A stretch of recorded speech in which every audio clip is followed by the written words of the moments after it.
Well, it's not about being unlucky. I think it's about doing executing our plans in the middle, in which we failed to do in the last bit of our bowling innings. It's also in the middle order today. Unfortunately, a couple of Dan Christian didn't even get hit in today. So maybe you could have gone a bit harder in the middle and taken a few more risks.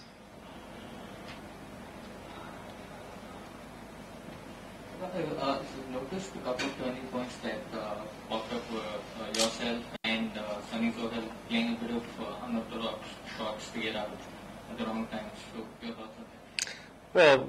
Well, sometimes in 2020 you've got to take a risk at at a certain stage. Unfortunately, Sunny batted brilliantly. Unfortunate that he got out the way he did. I had to, take a couple of risks at that time to try and get the scoring rate moving because we just lost a wicket, and Cameron was new to the crease. It's important to keep the momentum going. Maybe I could have taken another option, but that's a shot I usually play in T20 and ODI cricket, and I played pretty well. Unfortunately, today I couldn't get it down. As somebody who's playing the game for a long time now, do you endorse such stroke play like Sohail could have, taking moving away from the leg stump and kind of forcing bowlers to bowl into the pad and playing those? I mean, if you turn out to be a coach in the future, would you ever endorse such stroke play or that? Well, it's a necessity at times to put pressure back on the opposition. So if you're comfortable with it as a batsman and it's working for you, that's completely up to the batsman. He's got to, in 2020 cricket, you've got to accept that risk of getting out, of trying to manufacture strokes at a certain stage, and that's the way the game's moving towards. You get batsmen who execute shots that in the past would be unthinkable or unheard of. So I think it's great that batsmen are trying new things and being successful at it. How difficult it was to keep on the game, and what were your thoughts? Well, I think it was a case of the wicket being not too quick, and the spinners playing a great part on it. And I don't think it was a bad decision at all on our part. It was just that a couple of overs at the end cost us, and that was of our most successful bowler, Ishant. So batsmen get the opportunity and take bowlers down in this game. It was a difficult decision, but I thought the team we put out there was spot on for this game. Unfortunately, execution of our plans and strategy out in the middle was not up to the mark.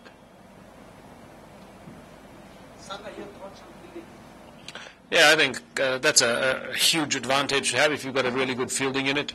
And that's something we've got to keep working on and keep improving. Creating half chances and then taking them. We had a few opportunities today go begging, which is unfortunate. The guys tried their best to try and take those chances. Unfortunately, we couldn't, take some of the catches that came to us, nor, a half chance maybe of Reina that could have, probably been taken at another stage. But that's the way the game goes. 160, maybe 10 to 15 runs too many, but we were well in the chase right up to the 15th, 16th over when we fell away.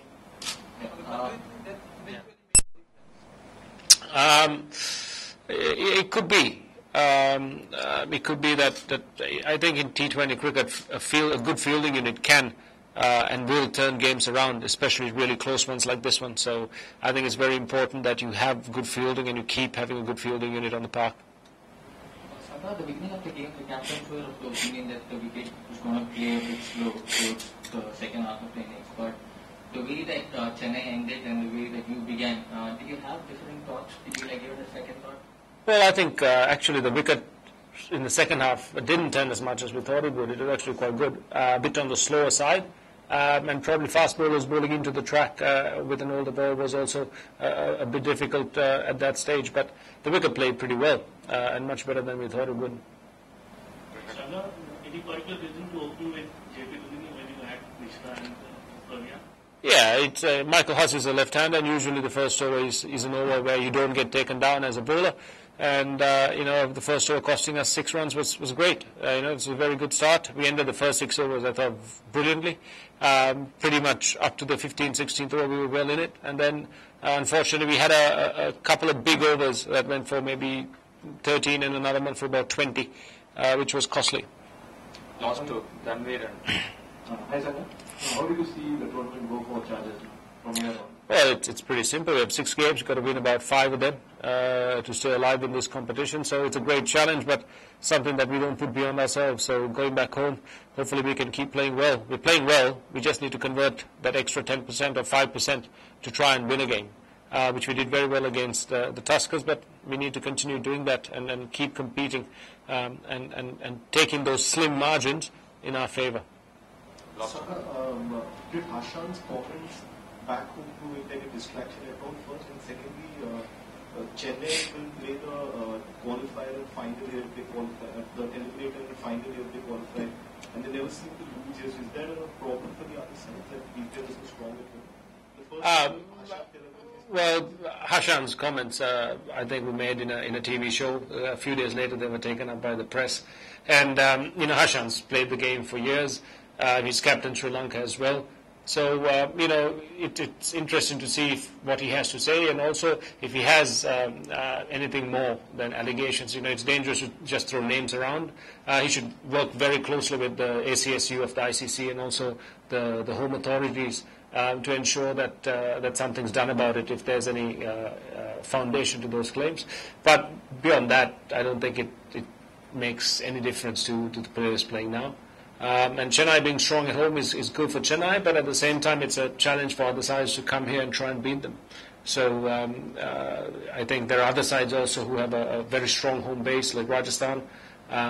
So it'll be interesting to see how sides come here and take that challenge, and sides will be backing themselves to try and beat the Chennai Super Kings at home.